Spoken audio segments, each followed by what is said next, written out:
আজকের আলোচনায় চলে এলাম আবার আদাব গল্পটার আরও একটা এক্সট্রাক্ট নিয়ে। যাই ভুলুম না ভাই এই রাত্রির কথা, নসিবে থাকলে আবার তোমার লগে মোলাকাত হইব। আলোচ্য অংশটি কার লেখা, কোন গল্পের অংশ, আলোচ্য অংশে কে কাকে এই কথা বলেছে, বক্তা কখন এই কথা বলেছে। ভুলুম না ভাই সেই রাত্রির কথা, নসিবে থাকলে আবার তোমার লাগে মোলাকাত হইব, এই বিষয়ে তোমার ভাবনা আলোচনা করো। আলোচ্য অংশটি বিখ্যাত সাহিত্যিক সমরেশ বসুর লেখা আদাব গল্প থেকে নেওয়া হয়েছে। মুসলমান মাঝি হিন্দু সম্প্রদায়ের সুতা মজুরকে এই কথাটি বলেছে। দাঙ্গার সময় একজন সুতা মজুর একজন মুসলমান সম্প্রদায়ের মাঝি একটা ডাস্টবিনের আড়ালে আশ্রয় নেয়। পরে সেখানে দুজনের মধ্যে পরিচয় হয়। মাঝি সর্বদা সুতা মজুরকে সন্দেহ করতে থাকে, কিন্তু মাঝিকে সুতা মজুর নিষেধ করে, কারণ বিপদে ঝুঁকি নিয়ে বের হলে কিন্তু প্রাণের সংশয় হতে যেতেই পারে, প্রাণ সংশয় হতেই পারে। কিন্তু পরের দিন অর্থাৎ ঈদ উপলক্ষে সে তার পরিবারের জন্য যে সমস্ত জিনিস কিনেছে সেটা নিয়ে তাদের হাতে সেগুলো তুলে দিয়ে যে আনন্দ একসঙ্গে কাটানো যেতে পারত, বা পরব কাটানোর যে মেজাজ, মাঝি সুতা মজুরকে ছেড়ে যাওয়ার সময় এই আকুতির সঙ্গে এই কথাটি জানিয়েছেন, মনের একান্ত বাসনার কথা জানিয়েছেন অনায়াসে। হিন্দু মুসলমানের দাঙ্গা বেঁধে গেছে।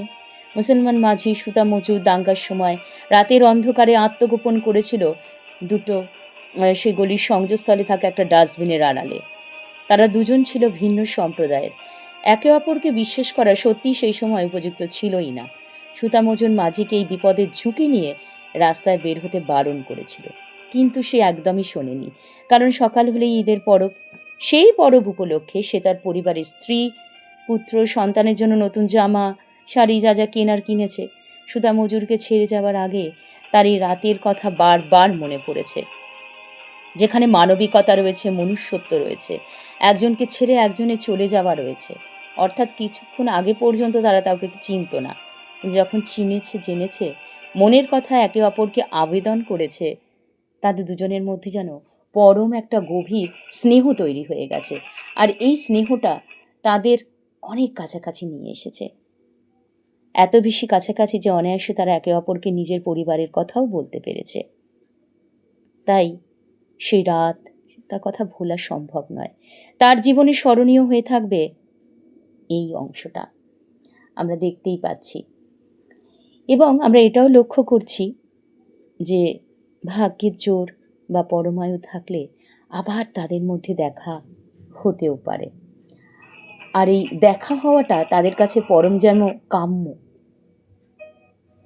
তার বিশ্বাস করে তাদের আবার দেখা হবে।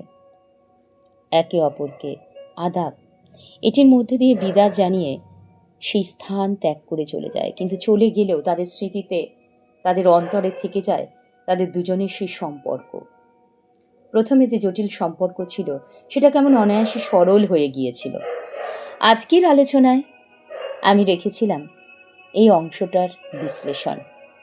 আশা করি তোমরা গল্পটা পড়ে ফেলেছ, আর এটা বুঝতে হয়তো অসুবিধা হবে না। যারা এখনো পড়ে ওঠেনি তারা কিন্তু পড়ে নিও। তাহলে আজকের পর্ব এখানে শেষ হলো। আবার ফিরে আসবো অন্য কোনো বিষয় নিয়ে, অন্য কোনো পর্বে। ভালো থেকো সবাই, অনেক অনেক ধন্যবাদ।